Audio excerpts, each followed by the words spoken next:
valley. In the valley of thorns, you can meet your maker.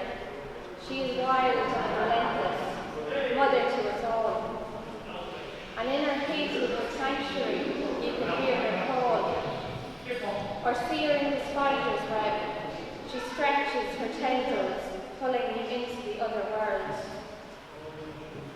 She has wrapped herself around the hazel trees in a brocade of moss, and as the limestone caverns bubble underfoot, we are reminded we are all carved from the one stone, or cut from the one cloth.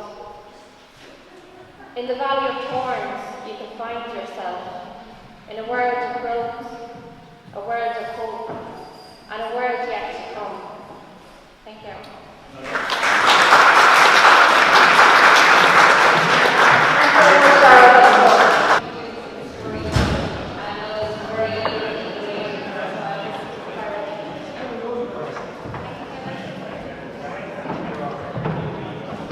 How are you all? It's a good day to be inside, you know, the rain. This is the shillelagh. It was cut down top of Colin originally, and it's very common in the hall. You can have it to put on the people out. But I suppose, Liam Kildare, to take a step back in time, his grandfather, Larry Kildare, was a very good character within the parish. Jim Kilroy had a shop up around one time, and he was just selling beans, chickens, and eggs, and all that kind of thing. But the fox used to pay him a visit and take the hens and the chickens and the eggs. So he asked Larry today for a cartridge. Now he couldn't get cartridges at the time for his gun because he just couldn't get them, they were scarce. So he said to Larry, "Will we get a chance for a couple of cartridges?" Now we had a playing down a couple of cartridges left, right, and centre. So eventually Larry said, "I get your cartridge." But he had to open the cartridge to make up. You might make 3 cartridges out of one. And he put a half a dozen ball bearings out of the wheel of a small bicycle into the cartridge.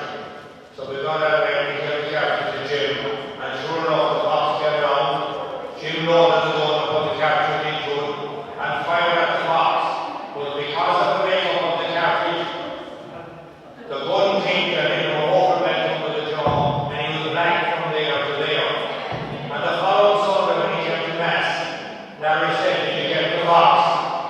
Well, didn't we, Larry said, "I didn't get the fox. But if the fox got as big a shaking as I got, he'd not come back," he said. He won't return.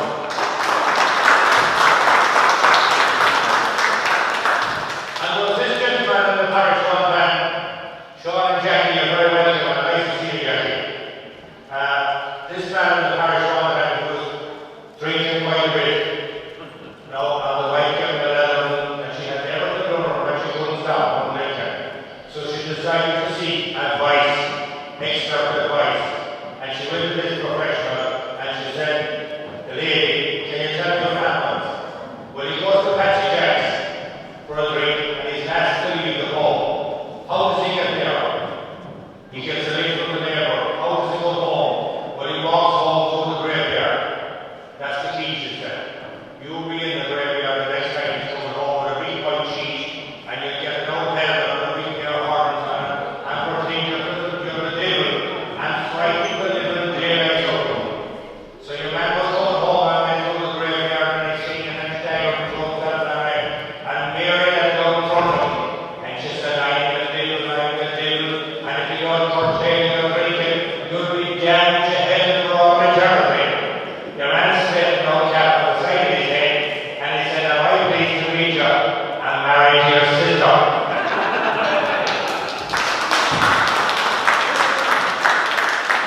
And there was this other guy one time from Cornwall, he was bringing 2 monkeys to the zoo. But I suppose the bus at that time, he got redirected through the parish of Roscommon, and the old man broke down on him. And he met this other guy by the man, and he said, "You might be able to help me." He said, "My man is broken down." He said, "I can't get repaired for a couple hours." He said, "I have to take these monkeys to the zoo before 6 o'clock." He said, "And would you bring them?" And he gave me £50. And I tell you what, he said, "When I get the van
possible, really wanted to enjoy the day.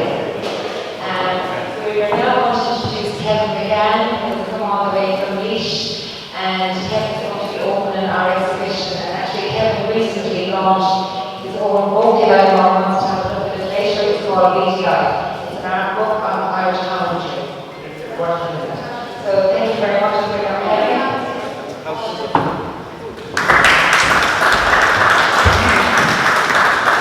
Thanks, Ben. Welcome everyone here today. I'm not going to keep too long here. Before this exhibition, I'd like to thank you, people and organisations that have contributed, namely Sunshine Kids, the Future Association of Ireland, and St. Hilda's for a fabulous input. Also, all the craft makers and the artists, the guest artists that have contributed here today. And there's so much more. There's all the charity repairs, there's crafts, there's jewellery, there's something for everyone here today. Being in Heritage Week and Biodiversity, I would like to talk a tiny bit just about the painting there, about an owl's action, which happens to be called When the Storm Has Gone. And the storm in the title of the painting refers to a rodenticide like a rat poison. I don't know if anyone used rat poison at home. It's the leading brand name in Ireland, the Storm. The idea behind the painting was, if we were to ban rodenticides from use, it would take roughly about 2 years for the natural balance to come back, where owls, kestrels, and foxes, flying martins would keep the rat and mice population at its own and equal climate where it should be normally.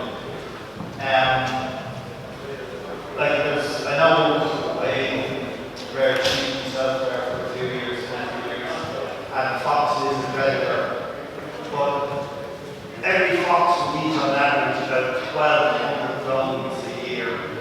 So you can imagine in the community, if we're out shooting the foxes, how many more rodents are going to just multiply. And the more poison we put down, the rats, mice eat the poison.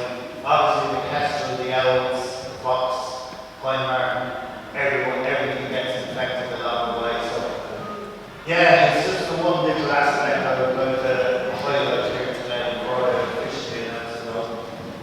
And maybe we'll think again if you're using rat poison or even pesticides and things around your yard or your premises. Just think twice about it maybe. Yeah, I know it's not nice having rats and mice around the place, but there is a natural balance out there. So I would like to thank, as I said, the Sunshine Kids, the Wheelchair Association of Ireland, and St. Hilda's for their contribution. And I'd also really like to thank Nicola Bowles for organising and our Celtic art group and all our helpers. It's just such a fabulous array of work here today. Unbelievable how you got this much work together in one place. Yeah. So now I announce the exhibition and probably the whole thing.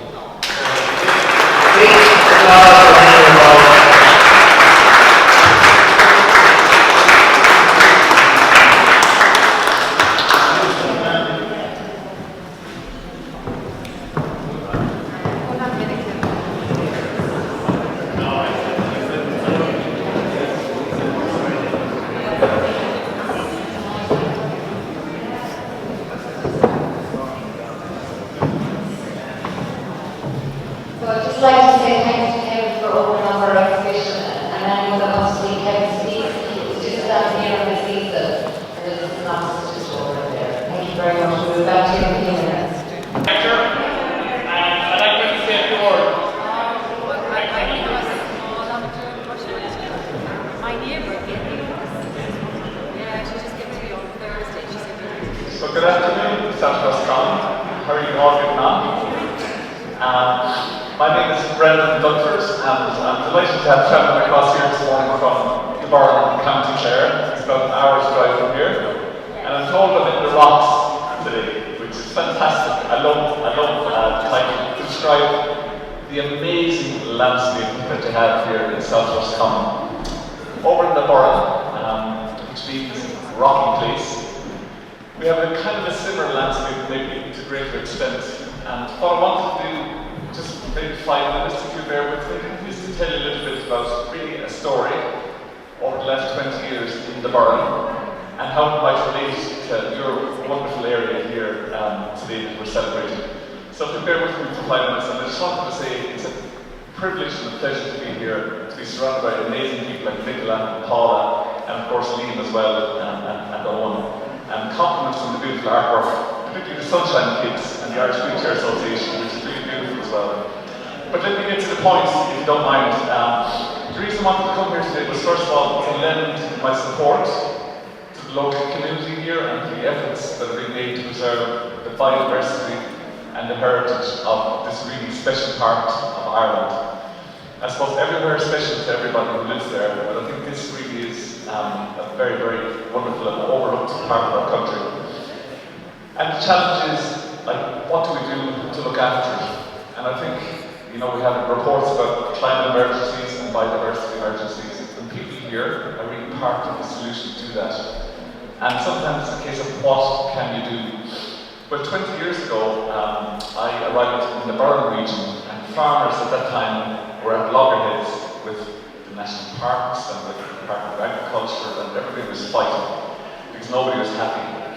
And it took the leadership of a few local farmers, such as we have here, great farm leaders, to decide, look, where these challenges are, there's also opportunities. And your landscape presents an amazing opportunity to you as a community.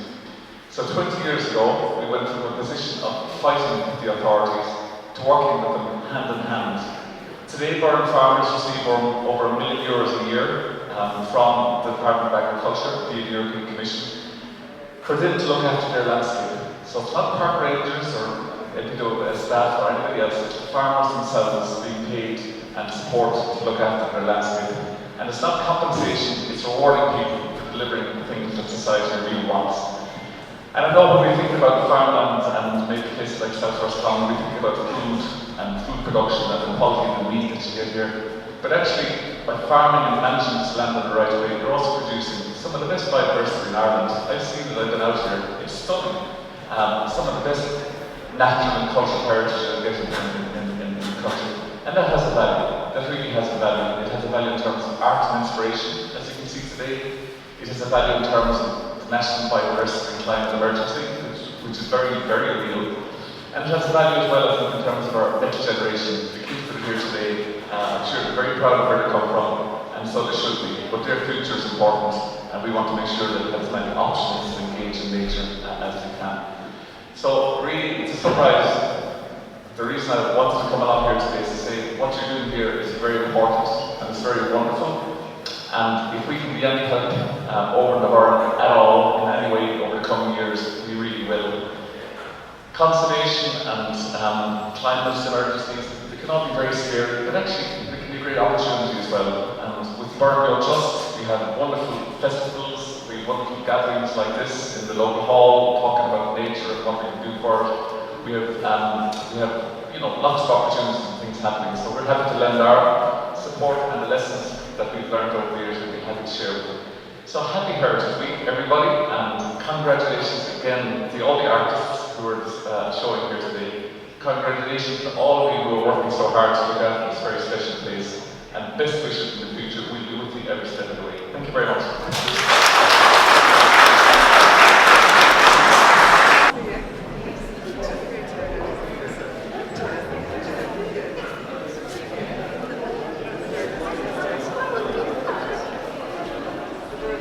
Hello. So my name is Connor from the local authority of Waters programme from Castlebar, County Mayo, so please don't hold that against me. You're probably wondering why I'm up here talking to you today and not at the county semi-final or the All-Ireland semi-final later on today. But today, I suppose, is in support of Heritage Week, and my organisation is all about water. And this is my second time in Tottenham. The first time was to meet Liam today on the farm to witness for myself, I suppose, the impressive biodiversity and the work that they're doing here. And I'd just like to say congratulations to Nicola and you for putting this all together. It's really wonderful. But my organisation, I suppose, similar to what Brett was saying earlier, we really want to support communities in projects like this, raising awareness on biodiversity and water quality, and keeping things, I suppose, healthy for all communities to experience our waters, be that turtles, lakes or rivers. So when they get the opportunity to, I suppose, support this event, I jumped at it, because this organisations like these are really what we need to get over the line in terms of spreading the message about, enhancing biodiversity and protecting it. So I'd just like to say congratulations to all the artists that have shown their work today, and the St. Hilda's and the Sunshine Kids Association. It's really an amazing feature. So congratulations to all, and hope you enjoy the rest of the day.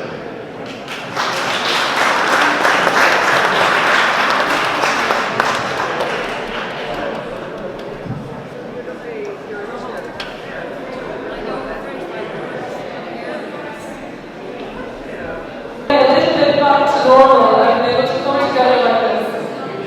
This is one of the very first events I think that I've been asked to speak at, so it's a very proud honour for me.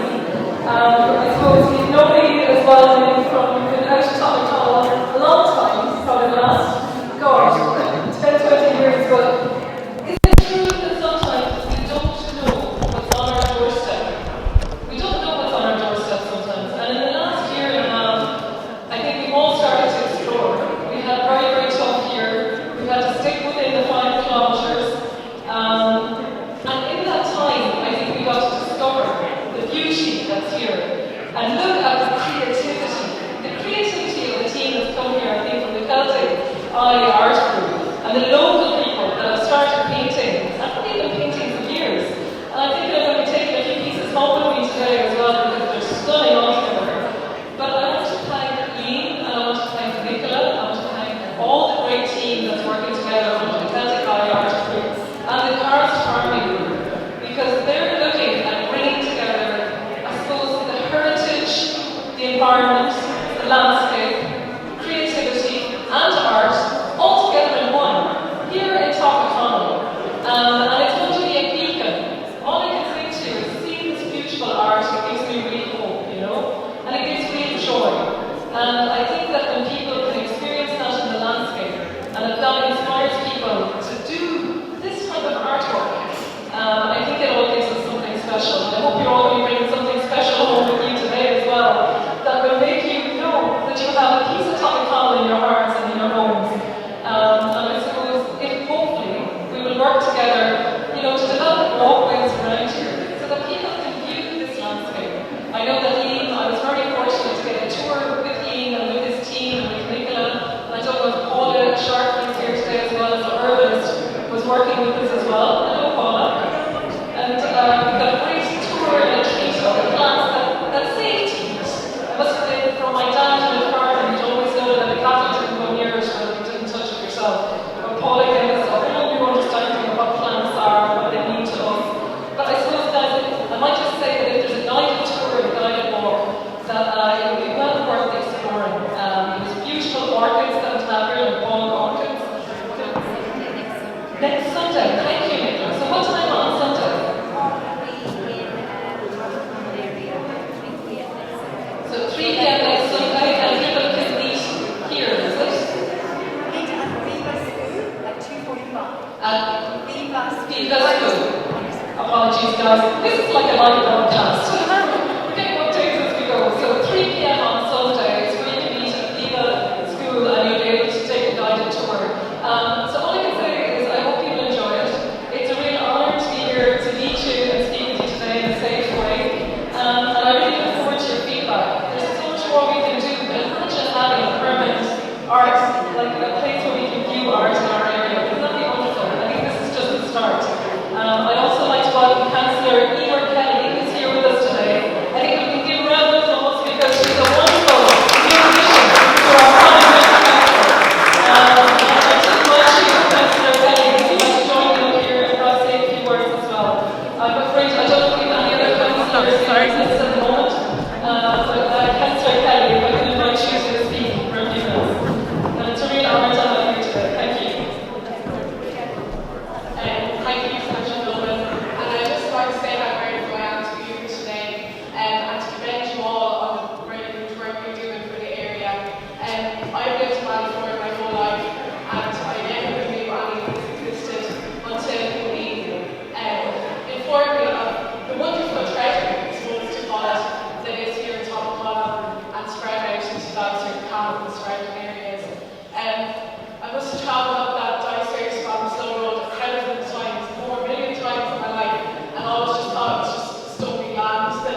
that is the good thing about Heritage Week and what you're doing here this week, that you're informing everyone about what is in Centre Roscommon and what is on our doorstep, and it's helping to protect the biodiversity in our area, which is so important now. And I remember I would have always thought that I had some basic level of fitness, but when Lee brought me up into step dolly, I honestly, it was a challenge. He was running up and down hills and I was just struggling not to trip on the rocks. But it was astounding. When you stand up on top of the hill and you just look around for a minute, it's like taking a step back from the world and you can really appreciate the views that are there. And you can link it to the history and link it to all the stories that we hear about the geological and historical significance. And I suppose everyone can take an interest in it. Like we can see from the wonderful artwork that's here today that there's an interest there for artists. There's an interest there for everyone really, because there's our water supply comes from the area. So it really is significant, and I just again like to commend you all on the work you're doing, and thanks very much for having us here today.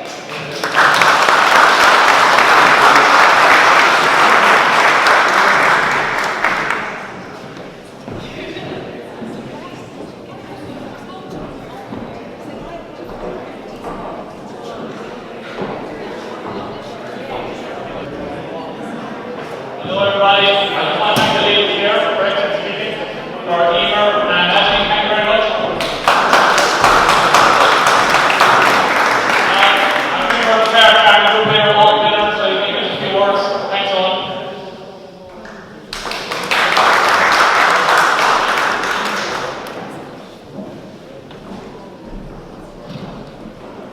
Thanks, Steve. Okay, so good afternoon. Owen Finner is my name, and I'm an agricultural consultant. Grew up just over here, less than a mile from where we're standing right now, and was delighted to get involved with this group here when they got together, I suppose, about a year ago.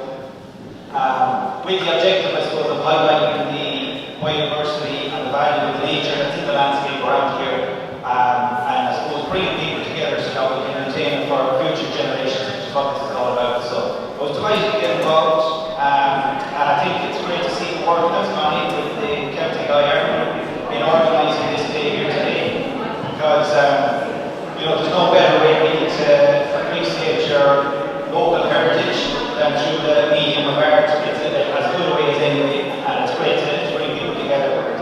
I just want to say a few short words on my own background, which is on a daily basis there. I'm involved with a company called FarmWide. And what we do is we basically provide technology to capture data relating to sustainability on farms. And you might say, why is that important? Well, we focus mostly on the soil. And we might be stated here in our nice green island of Ireland, but a quarter of the world's productive topsoil has actually been lost in the last 3 generations. And that's a major issue for farming and for the public worldwide going forward. The other big issue obviously is biodiversity and the climate change issues. And we have a great story to tell in Ireland, and no more so than in this part of the world in Celtic Roscommon, where farming is mostly grass-based agriculture. And pasture-based agriculture, right, is practiced around here in the rocks or in most of Ireland, and moderate to low stocking rates. It's actually putting carbon into the soil, and that's an important thing that we hear a lot of negative stories about farming and how it's negatively impacting on the environment. But one thing that's not really known is how the extensive grazing systems, which are most prevalent on this side of the country, are actually positive for carbon and for the environment as a whole. The big issue that we see and what we're all about in farming is capturing that data, because if we can't measure it, we can't, I suppose, show improvement over time. So that's what it's all about. So look, I'd just like to congratulate the organisers here again on an excellent event here today. It's great to come out and to meet people and to see all the work that's going on in raising awareness of our heritage and the value of the landscape that we have around us. Just one thing I'd like to echo is one of the meetings that we had earlier on in the year via Zoom.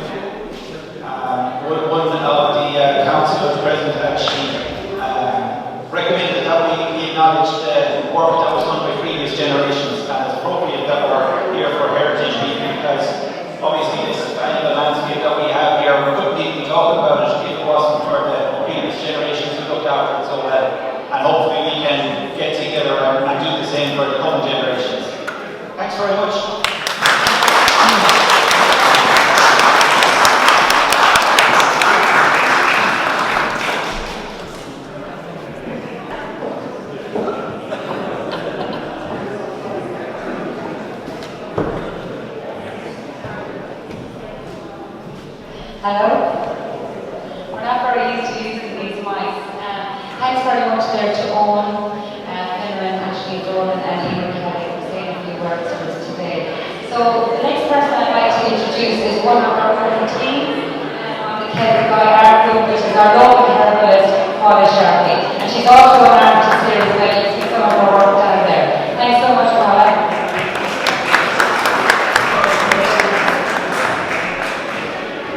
Hello everybody. So I would just like to say a few words about being very privileged and happy to be part of this group. I've been doing herbal walks probably in the last couple of months, showing local farmers and local people around here what's on their doorstep. From a herbal point of view, I notice all the plants that grow around where we're living, and I appreciate their value not just from the medicine, but also from their wildlife value.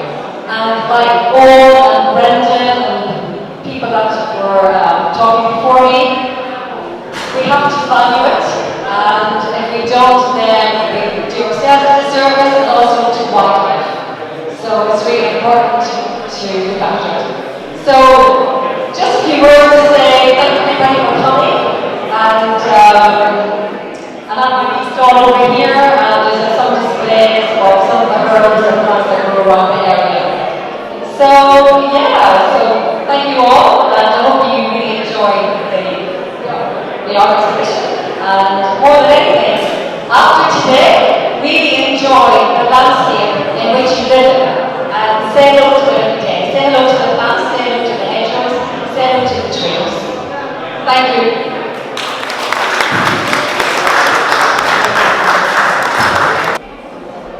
Good afternoon, fellow councillors, ladies and gentlemen. I'm delighted to be in Dunbar Top this evening. I want to thank Lee Kilday and his team for inviting me along to say a few words. And I just speak about what I found over the last number of months is the landscape of Top while I go through the village and Top area on a regular basis with the cars, a rock that's there in Sky Valley. And I think that, and I've always said what I said to me, it's on par with the Royal County Chair. So yeah, I think Jim in the parish of Top you have if you look at the landscape there, I say no change in the landscape in many years. And that is, I want to say a special word of thanks to the members of the farming community that has kept that at that level and at that quality. And I have walked through that area with me over the last number of months. And if you look at the moss, and if you look at the rock, and if you look at the landscape, I have never seen that like it. And as, again, I would compliment the members of the farming community all along. I've always spoke that they are the real custodians of the land, and they have proved that over the generations and generations. But I have a major concern moving forward into the future. When I see an application for wind turbines, and I have no issue with wind turbines once they're out at sea, but I do have an issue when it comes to the likes of Top when it comes to the likes of Sky Valley, where you have turbines. You have a huge amount of turbines in the Top Dyson area. And if you look at the water source from Glen Springs, supplying 80% of the people in South Scotland. If you look at turbines and what can happen when you do interfere with turbines. And I'm speaking from experience here. I own a home place down in Germany, and I was born and reared on the brink of that Winchman. And as the people throughout not alone South Scotland or County of Scotland and further afield will know that there's huge difficulties there since 2015 and 16. And I said in relation to fine and resistant wind turbines in the Dalston, Tottenham area, I'm supporting those people 100%. 100%.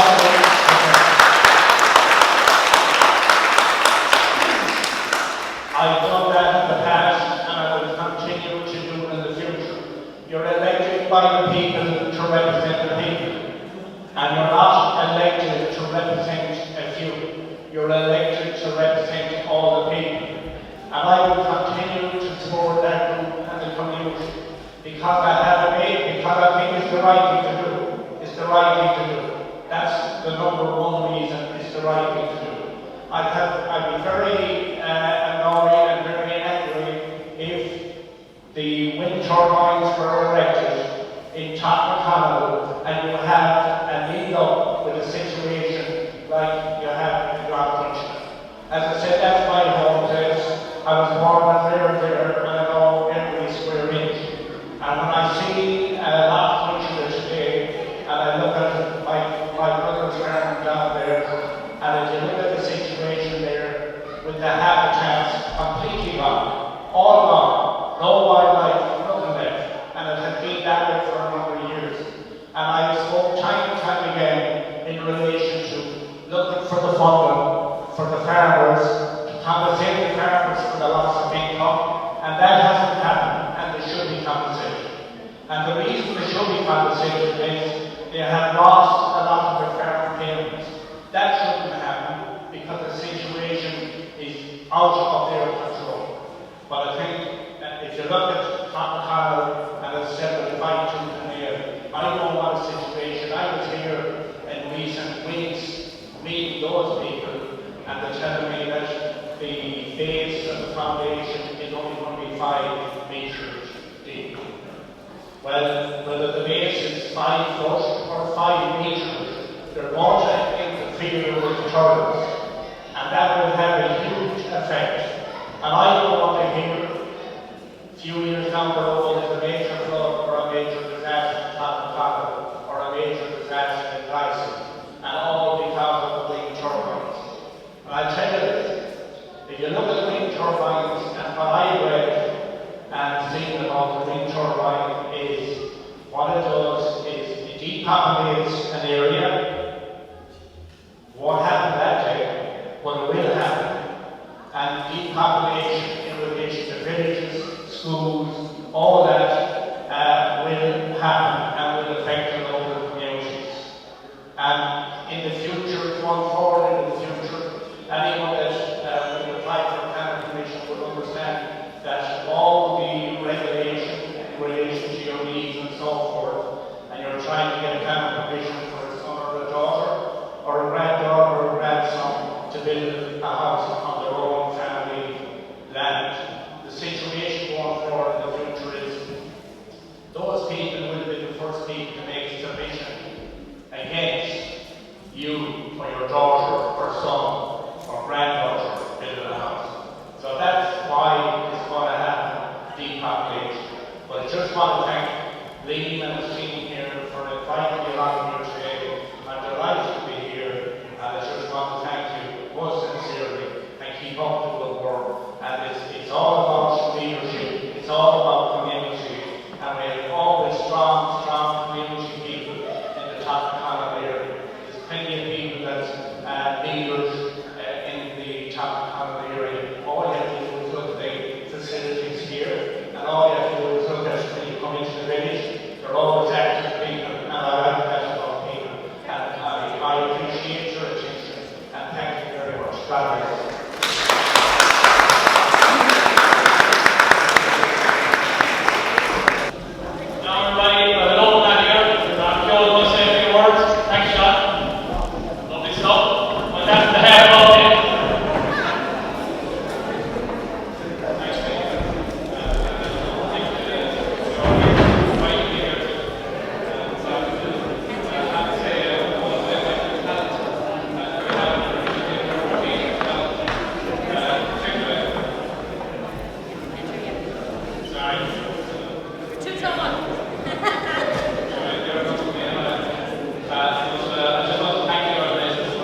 biodiversity and also highlight the importance of protecting these landscapes.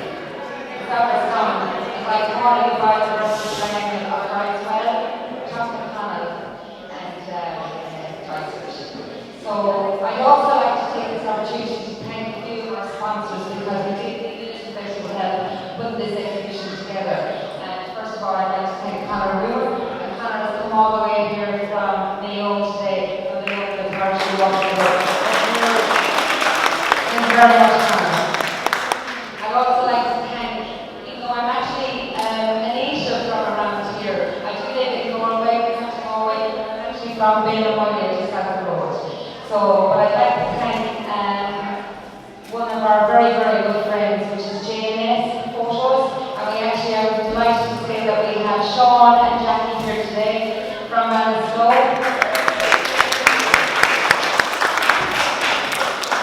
And this exhibition took a lot of work to put together, and I'm sure you can appreciate that as you go around. And Shauna has been fantastic.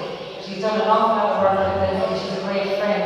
So she would have helped us with all the printing that's put here today, with the framing of any of the paintings that are here today. She's also a big part of our newsletter that went up on her Heritage Week. So I really like to thank Shauna, and on behalf of all the Celtic Market. I'd also like to thank Dermot Salmon, another sponsor from Snow. And Dermot sponsored us with all the mini easels that you will see all the synopses going around the room of all the girls' artwork. We'd also like to thank the World War I Bannister Society who donated some books to us, so they're down there. And we'd also like to thank Kevin McCann, who came all the way from Leash to open our exhibition, and Kevin actually donated the book as well. Because we will be having a raffle later, but obviously we can't do the raffle until after 8 o'clock when we close, so we'll be taking a video of the raffle and we'll contact all the winners.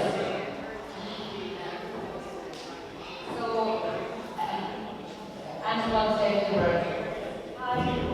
Back again.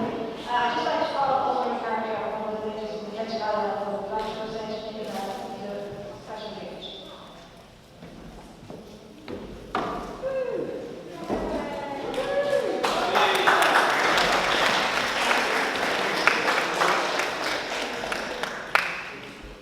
So hi, Rosemary is the artist. I just picked up the artist, and I really actually want to say thank you so much to make that Android can be invited as all on to part of this. A huge heartfelt thanks to make that herself, because she has put in Trojan work, hours of dedication, hard work, and I wanted she could spend it all certain days. She worked really hard, so did I, and only for the we will not be here, so heartfelt thanks. Thank you. On behalf of all of us, Beth Paul, Sarah, Yoga, Natasha, and myself,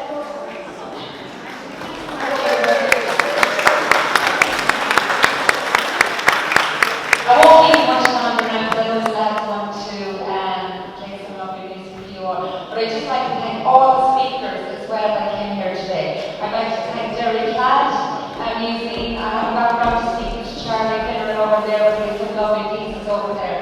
I'd like to also thank Kay and Paddy Maniti, and we're so delighted to have this piece of heritage here in front of us, as you see on the easel. And this is a piece that was done by Paddy Maniti's great-great-grandmother. It dates back to 1875, and believe it or not, it was done in an area that isn't too far from where I live. It's called Roscommon in County Galway. So we're delighted to have that piece. And so I would also like to thank, I suppose, the main people that this has been highlighting here today, the Cars Farming Group. And Dean and Dave, for all the work that Dean and Dave and the Cars Farmers have done to try and highlight diversity and to help protect and save this landscape. If there's anyone I've forgotten, I'm so sorry. I'm trying to think of everybody. And obviously, yes, thank everyone for coming here today.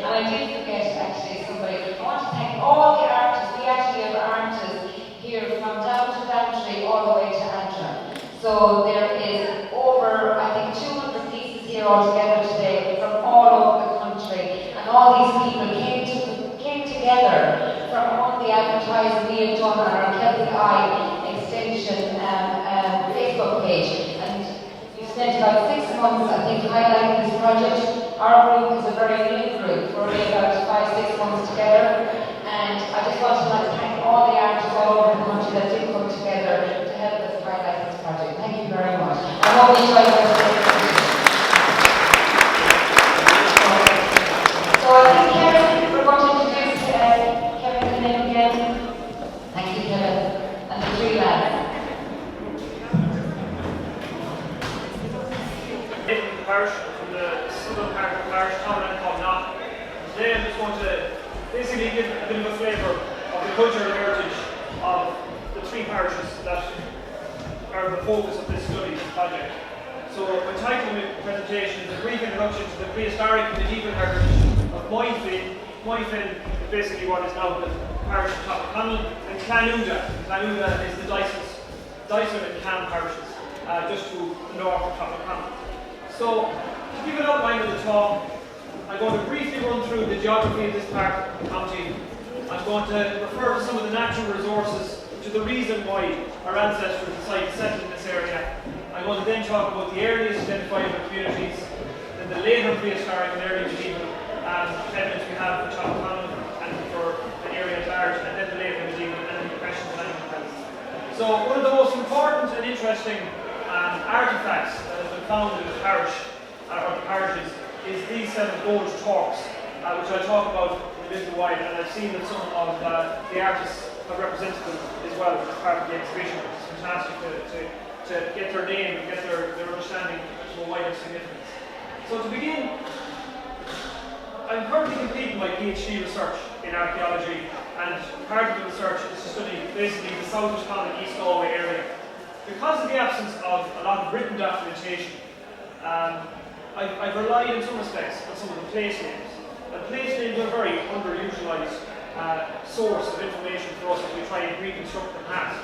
So in this image here, I've plotted the majority of the place names in the South Roscommon area that correspond with either woodland or wetland and bog. Okay? So the woodland is obviously in green, and the wetland and the boggy areas in the place name evidence is in the browns. So this is enabling us to try and reconstruct in some light way what the landscape looked like in times past. Because as of today, the present day Ireland, about 1.5% of the island is forested. So very, very little. We're one of the least deforested countries in Europe. Okay? So at one point in time, in the late Iron Age, it's judged that about 70% of the island is forested. So it shows you the level of deforestation that's taking place. We've drained out many of the bogs as well. And that means we've very mutated and modified versions of our landscape. So in order to try and get some sense of what that looked like in times past, we look at some of the place names. And as you can see, there's a substantial pocket of green in this area here. And we'll talk about that in a minute. But just to give you a sense of what the landscape would look like in times past to a degree. And one of the things that I've kind of concluded is that in keeping with the historical references, the map sources from the early modern period, and then the place names, we can actually reconstruct areas that have substantial forestry in times past. So there's 2 substantial areas or zones of forestry in the South Roscommon area up until the later medieval period, up until about 400 years ago. And they are the fuse of that loam, which effectively goes nearly as far as Rindoon, just outside of Macarrow, all the way down to Shannon Bridge, and nearly as far as Ballinsloe. And then, for our purposes today, very importantly, we have a substantial stand of woodland that's still attested in the 17th century, known as the Woods of Rio. And sitting within the Woods of Rio, we have a very important natural prominence known as Cruxy Fin or Cloxy Fin in the Irish, which is the hill of Finn McCroom's seat. And the other major prominence in the area is in the south of the parish of Roscommon, which is known as Knock. And Knock in Irish, there's a Griffith's valuation map from the 19th century refers to it as Knock Gawri, or the Hill of the Two Kings. So there's an interesting kind of dichotomy that's taking place. There's a lot of it. The mention of Cruxy Fin only ever encountered to me in the very recent past, and it was first mentioned to me by Lee and by his father. And it's a case that this is telling us something of the landscape that maybe we didn't consider before this, which is very interesting and important to know. So, as you can appreciate, even just maps and what the natural topography is telling us, we can try and reconstruct the past environment. So, underserving all of this, we have a substantial body of bedrock geology. So that beneath us here, we have, by and large, limestone. That's what it's called is carboniferous limestones. And that's what we can see. So this is the southern part of the county of Roscommon, and we're roughly here. So we're underserved by substantial amounts of carboniferous limestones, which, as we know, to the north of us, around Street Valley in England, it's manifesting as this boulder karst. Okay, and that's why that area is so important, and also part of the reason perhaps why woodland is there for such a late date. Then on top of that, we have areas, we can talk about the soil cover. The soil cover is in various different sets and associations. This is a Chagas soil association map for the same area. This is South Roscommon here, on the Sloan and Road on either side.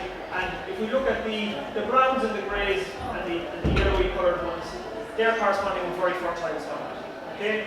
So the combination of natural bedrock geology, limestone very full of calcium content, very high in calcium, very good for producing cattle, sheep, are very strong and healthy natures, and then the soil cover is also supporting that. So what I'm trying to say is you've got a very agriculturally prosperous area, potentially agriculturally potentialized area.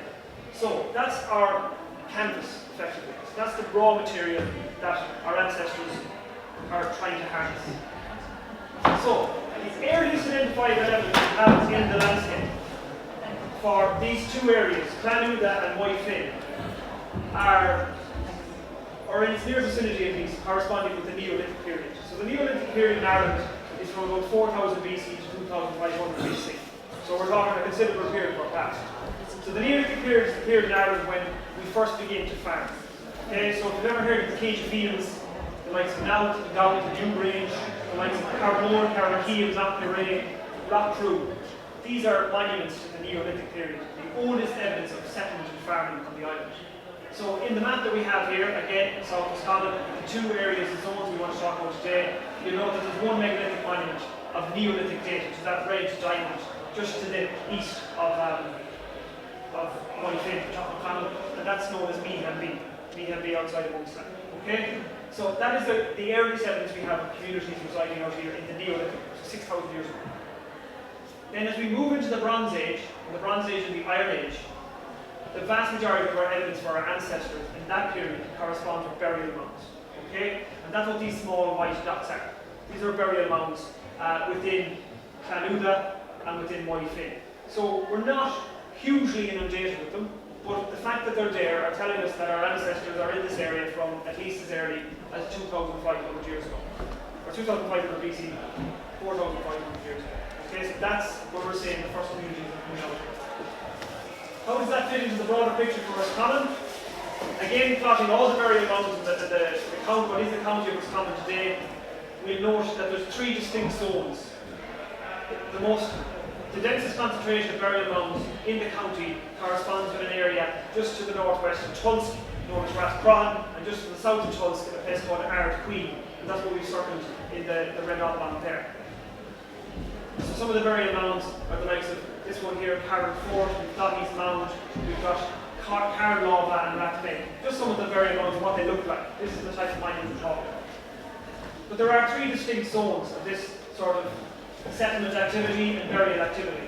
We've got one to the north, Lough Key is up here. So this is the plains of Boyle. The central one is known as the Mid-Roscommon area, or Mockra, the Connacht, the plains of Connacht in times past, and then the South Roscommon area, which is the area we're sitting within. And these are showing us that our earliest ancestors on the land, this is farmed and settled here, they're picking the most prosperous areas to do so. Okay? And the Southern Roscommon one is the one that we're interested in knowledge. So some of the artifacts that you can take from some of these monuments, very interesting. So up in the northern area, there's a Neolithic tomb up there, which uncovered this Iron Age horse bridle piece, a place called Drummonone.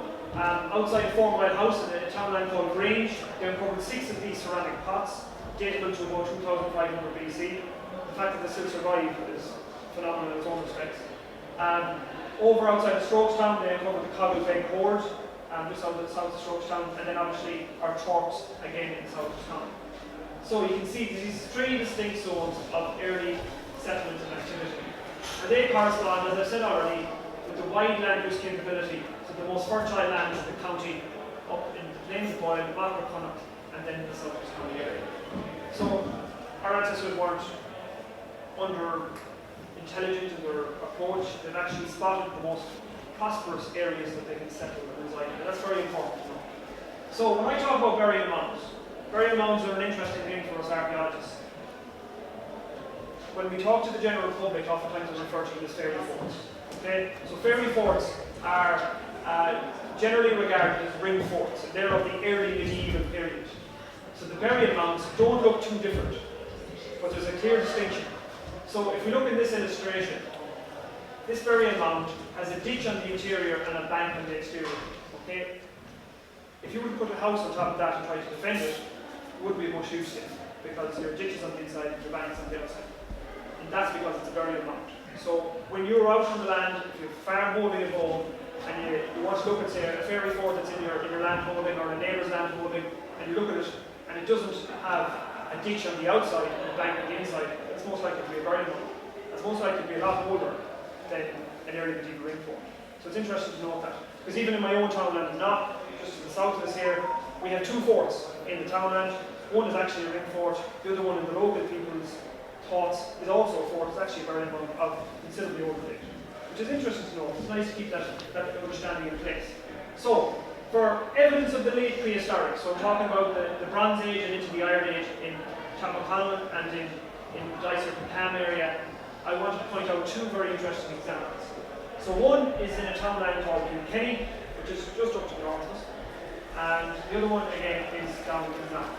So these are the two most important finds within the study area that we're talking about today.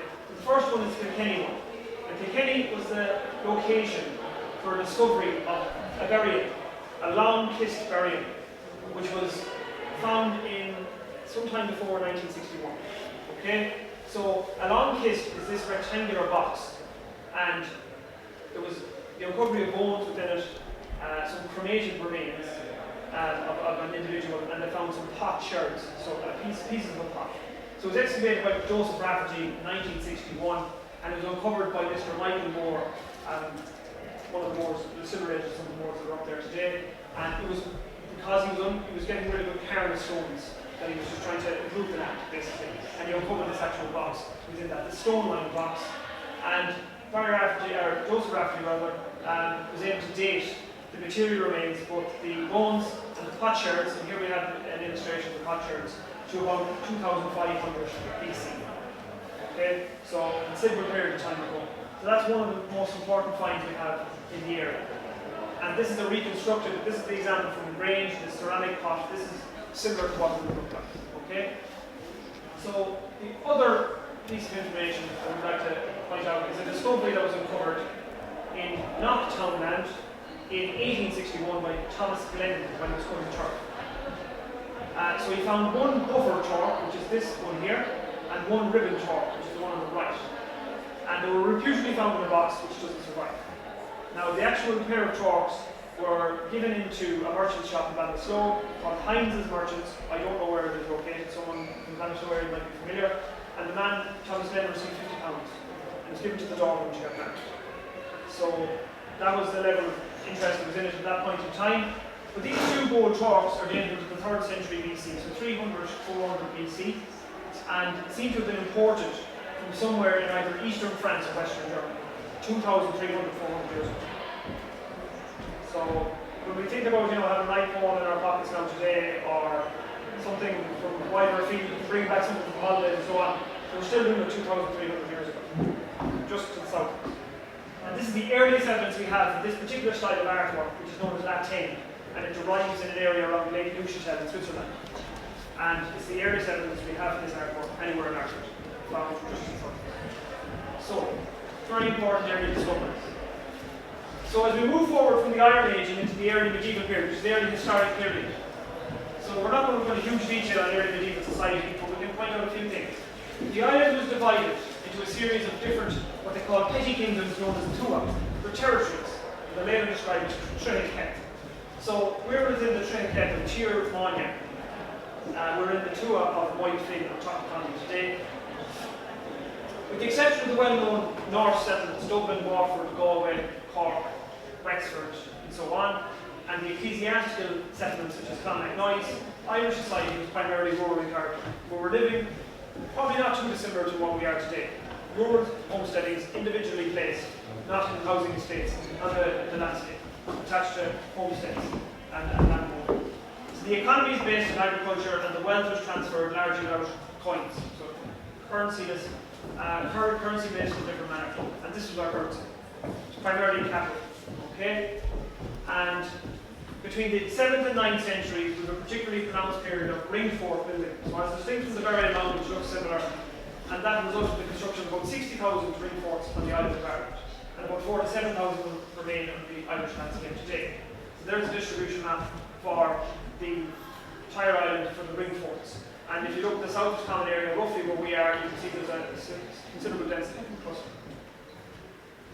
So while allowing for regional variations and a difference in activity between the farming that takes place in both religious houses and secular contexts, the primary form of agriculture was pastoralism, raising of sheep and cattle particularly. So if we go back then to Moyfin and we look at its environs, we can state that in the early medieval period, Moyfin is part of the Ivina, or anglicised the Hymni, over kingdom. Moyfin was a Tua, this yellow box, and is a constituent part of the wider kingdom. The best quality land within the wider area is also the area where we see the most ring fort sites. And this would indicate where they need to move from. So you can see where the measles are as opposed to where we are. So we have a good concentration or cluster in this area here, but this would have been the most productive land in Ivina, or in what becomes the O'Kelly territory. The Ivina territory is split into a number of groups. We have the Kennel Corker Crum, which basically consists of everything south of the River Hind, down to Shannon Bridge. Then we have the Clan Cripton. Clan Cripton would have resided in Newbridge in County Galway, which was originally called Cruffin. We had Sidon, Tir Sidon, which becomes the place of importance for the O'Manion clan before the O'Kellys push into their place. And then down to the south or west of that, we have what they call Waymang, which eventually becomes Barney Block Ray. And this was originally what Ivina country was, and Moyfin is sitting pretty decently in the middle of it. So the most numerous field monument in Moyfin is the ring fort, and we have 64 of them. So what do we mean by ring forts? Here's an aerial photograph of Dundonald Castle, which is just over there. And this is a very fine example of a multi-banked and ditched ring fort, which was a later castle site. We also have evidence in the area for what they call stone-built ring forts, which are known as cashins. And this one is in Carnegie town outside of Whitesburg. Okay? So these are the examples of the settlement sites of our ancestors in the early medieval period. And this would be a rough approximation of the group. Okay? So, moving on to the early medieval Moyfin. Moyfin translates to mean the bright or the white plain. So, an open, very well visible white plain. And it has occurred, and it turns up in a number of different historical sources. In the 7th century, it's mentioned as Find Mag in the country of the Ivina in Tyrconnell's Life of St. Patrick. In the 12th century, it's recorded as Moyfin, and its alias is Tir Enoch Mither. So Tir Enoch Mither is the country of Mither's fair or assembly or gathering place. And this record, coupled with the place name survivals in both Moyfin and just to the north of us, in Cam, are telling us that our ancestors in the 12th century and a little bit before would have used a focal point in the territory for assembling or gathering or performing fair activity. We'll talk about fairs in a second. It's an important part of our Irish identity, our rural identity, is this idea of the fair. We have a modern continuation of that aspect with the Bannister horse fair, say for instance. So, in the 14th century, we have our first mention ever of Chocmaconnell, which occurs in 1306 with the ecclesiastical taxation plan first. And it seems then also, with all this information part, that Moyfin, that bright plain, may once have extended further than we conceive of it today, and it included in the early medieval period parts of Dyson and Cam as well. So, we return back to the fair idea. We're familiar with a fair that takes place in Brideswell. It took place there in late July. Very important to know that. Because the reason why we're suggesting that this area at large possesses importance in fair activity also associates itself with the cult of St. Bridget. Okay? So the origin of the name Can, which is the name of the civil parish, and the townland within the civil parish is Connacht Bridget. Bridget's Crooked Plain. And there's an early monastery of monks in the area referred to by the same name. Local tradition says that Bridget's mother was a native of the area, and that's what established the link with the saint. So the later medieval parish church on Cam Hill is our first, it's probably the location of the earlier church from the early medieval period as well. And this would have consisted of a large circular enclosure, and in the case of the one on Cam Hill, it's 150 metres in diameter, with an enormous enclosure. And this would have been referred to by the Latin name of a vallum. And we also have a vallum in Topham, the original church in Topham. So all of this is important because the Fair of Bride's Well is held from at least as early as the first years of the 17th century. And there's an annual pattern day that survives on the precincts of the 27th and 30th of July every year. These dates match with the routine celebration of the Festival of Lunasa, which is the harvest festival. And this may indicate that the pattern day and the fair that preceded it are of serious antiquity, but these go back well before Christianity arrives on the scene. So that's a very important thing to note. We'll talk about St. Bridget again in a second. So going further with the Bridget connections, it seems that the dynasty which claimed authority over this area at that time were known as the Breda. And the presence of a townland with the same name, Breda, in the parish of Dysart, indicates that once more Moyfin would have extended to the southern parts of that parish during the early medieval period particularly. There's an important manuscript source known as Nosa Evina in the 14th century that refers to the chiefs of Breda and Moyfin as the Email Breed, which translates to the sons of the devotees of Bridget. So the Email Breed must have been removed from their importance in Moyfin and replaced by a related and cadet branch of the O'Kelly, known as simply the Cures. We had one there a minute ago. Cures is a very important part of the local area. At some point in the late 14th or early 15th century. So prior to that, it seems that a dynasty known as the Email Breed were the ones in charge. So the McCure lords of Moyfin descend directly from the 13th century king of Ravina, Donor O'Kelly, to his youngest son Jeremy. And the McCure lord of Moyfin was a Nichol Moore, the first one. And he's also referred to as a parson of Athenry, and he died in 1413. Now, the map on the right hand side corresponds with the McCure territories in the later medieval period. The blue triangles correspond with their castles. So you can see, sitting in probably the most fertile land within Moyfin, we have the castle sites, which are basically their direct land holdings. We have the bogland and the woodland placement surrounding that. One of the sites that will be of considerable interest from that point of view and show probably a continuity from at least the early medieval period up until the early modern period of activity on one particular site is at Dundonald, which is just to the south of us here. And Dundonald is corresponding with a very substantial ring fort, which was probably had a number of ditches and banks, which is suggesting status, and that would be an early medieval monument. There is evidence that there may have been a castle site in the interior of it in the 13th century, and there's also obviously the present remains, which is what they call a strong house from the early 17th century. But into the later medieval period and the early modern period, the Cures are residing here. But they're probably building and living on the same area that someone else is living on generations previous.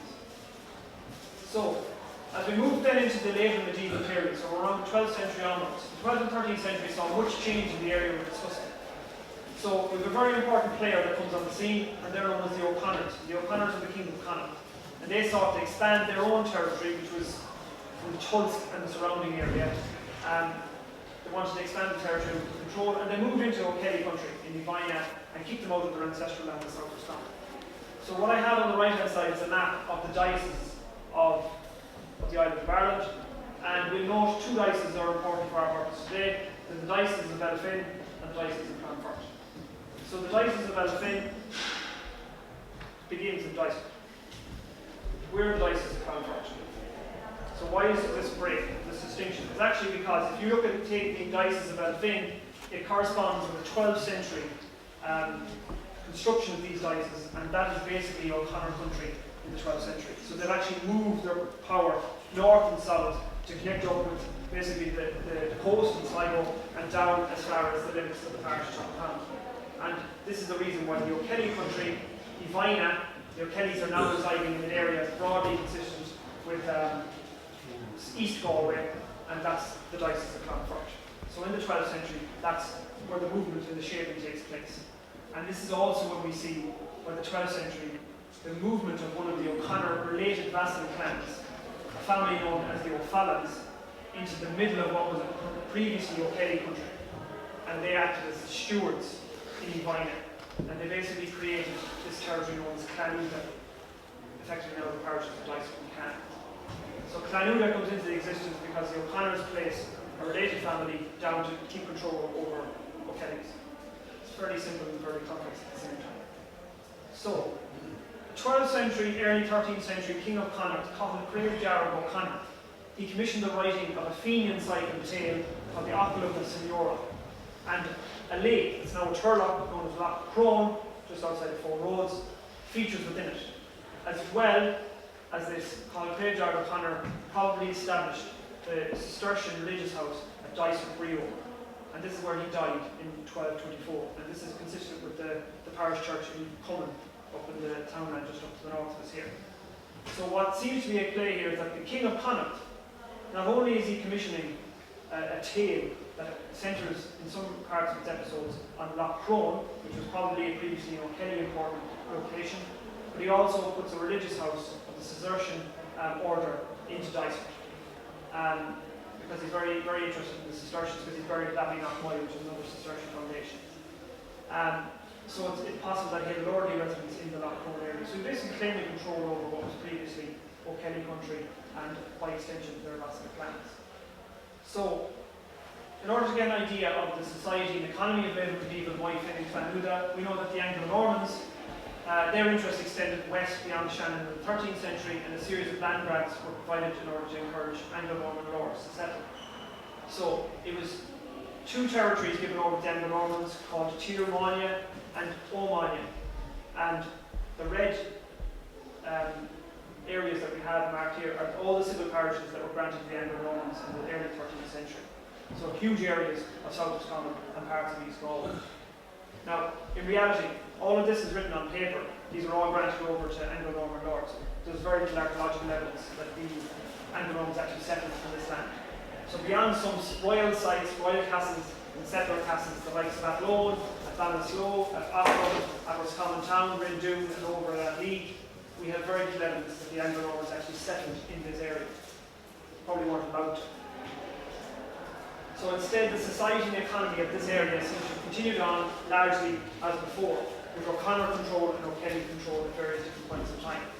Again, farming was primarily in the form of pastoralism, livestock farming, and resources derived from cattle included dairy products and meat, that we're well aware of, but also tallow, which is rendered beef fat, and blood. And blood was used and mixed into oats to make a blood pudding, still eaten today, black pudding. Some of the other principal products exported from Ireland in the late medieval period were cattle hides and tanned leather. And evidence for this is seen. One of the terms in the Treaty of Windsor in 1175 agreed between Rory O'Connor, who was King of Connacht, the King of Ireland in fact, and Henry II, King of England, indicates that Rory was granted his lands as long as he gave Henry II a tribute of one cattle hide for every 10 cows possessed, and Rory had a few cattle. So an indication of the economic value of cattle-related products in the late medieval period is illustrated in the late 13th century, when 51,000 cattle hides were exported out of Ireland. It's not a small number. So in essence, cattle represented wealth in the Gaelic Irish in this area throughout the late medieval period, and if you didn't have your own, you went out to someone else's. So, cattle raiding. So while time doesn't allow us to extend the future conversation on that, two examples are important for our purposes today. First, we must consider the map on the left. It shows a series of 34 long-distance raids from Roscommon by a 12th century King of Connacht, known as Turlock O'Connor, who was also High King of Ireland, and you can see the presence that he had on the land. So as you can appreciate, his actions were on an unprecedented scale, but it shows the importance that cattle had to our society at the time. Secondly, let's consider a late and important 16th century entry in the annals of Loch Key, and it goes as such. O'Connor Dunn and Brian, the son of Rory MacDiarmid, went to Moyfin, which is where we are, in Tir Máine, and brought 2,000 cattle from Ardnaglobe and from Tober Quillen McCairn. So Ardnaglobe is the townland in the northern part of the parish of Moore, and Tober Quillen McCairn is Tober, where Killian's pub is today. And they burned the country entirely. And Brian McDiarmid, the standard bearer, was taken before Con, the son of Brian McCabe. That's not important. But the important thing is to know that 2,000 cattle I don't know any farmer around here that's 2,000 cattle. It's a lot of cattle to have. And they drove them up to around Roscommon. We never got them back. And that's part of the reason why I work where I work, so I get them back. But in order to try and get a sense of this whole matter, right? Life in later medieval Moyfin and Clanula can be broken down into 4 points. So we can try and reconstruct some of the ways in which our ancestors lived in this area. So Moyfin and Clanula was composed of considerable areas of land very suitable to farming, pastoral agriculture particularly, as well as zones of woodland, which we've seen, with the formerly extensive woods of Brio, and wetland, or bogland. It isn't surprising that the underlying geology of the Cleggan Boulder Karst region, which is one of the major focal points of this project that we are on today, allowed for the establishment of this long-standing woodland area. So it was a considerable area of exposed boulders that wouldn't have been easily produced for farming. So it was as a result, it became a boundary area, an area that I suppose it's differentiated between 2 areas, two territories. So despite that, resources are derived from all contexts, and woodland was a place for timber harvesting, it was a source of food, a place for summer and autumn grazing. You see that in some of the townland names, which is Bowley Duff, Black Coulee, the black summer grazing area, with hunting activity, and it acted as a place of natural territorial defence. Areas such as the formerly wider natural boundary land between Moyfin and Clanula often served as a suitable northerly hunting landscape, which may have been at the root of the name given to the prominence of Cnuxy Finn, the place where the mythical Finn McCool received his warriors on the hunt. And we have a number of these seed Finn locations in the Irish landscape, and up until very recently, I didn't know there was another one in our midst, which is very important, very significant to know. Remember Finn McCool, that story that Colin Craigjar was writing around Lochbrone, it's all fitting into a wider narrative. People lived in a dispersed fashion, probably not too dissimilar to how modern rural housing occurs, one-off housing. That's why the ring forts are associated with land holdings. Medieval elite settlement, so where the lords and kings were living, seems to occur at Lochbrone, for the O'Kellys particularly, and within Moyfin at places such as Knock, Dundon, Clonbigny and Castle Samson. In Clanula, the O'Fallons are residing at Milltown and the Grange O'Fallon, which is just to the northeast of Lochbrone. So these leads can be speculatively named as the Breda. In Moyfin, the Breda are the ones that we think are the first historical dynasty in this area. From them come the O'Wale breed, and that Bridget association is important. Then in the late 14th or early 15th century, the Macchios, they're parachuted in by the O'Kellys to keep control of the area. And they seem to take control of the district from that point on. They would have come together at fixed points in the calendar year. So from dispersed settlements to focal points in the landscape. And these fixed points in the calendar year are the changing of the seasons. So the changeover from winter into spring is marked by the festival of Imbal, St. Bridget's Day, beginning of February in the landing season. Galtana, beginning of summer, May 18. And that's where you remove your cattle from around the settlement centre to the wider landscape. Lunasa, harvest festival at the beginning of August, and then the last festival of the year, Samhain, Modern Day Halloween. Those points of the year that we're coming together. What are we doing? We're celebrating and paying deference to the bounty and the harvest that we've received. We're trading, we're arranging marriages, we're a very important day, we're settling territorial disputes, and in some cases we're electing our leaders, these focal points of the landscape. And this region, the region I'm talking about today, possessed wealth throughout time, a wealth that we can see in the chalks, in the burials at Kilkenny, in the foundation by Colin Craigjar, the Cistercian Foundation at Dysart, Can, the festival is still there today, a wealth that comes from natural resources that surround it. So we can take from the wild parts of the boundary landscapes, like Cooksey Finn, its woodland, which is very important, a natural resource provided to the people of the area, through to the lands where the lords and the kings were residing. And all of it is important. And all of it kind of puts together a picture of our ancestors acting in the environment. So with that now, that's a very brief brushstroke, flavour of things. I probably missed out plenty of material, but as you can appreciate, didn't want to push the sleep right. So if anyone has any questions, I'll take anything you might have, you can ask them over if you can't.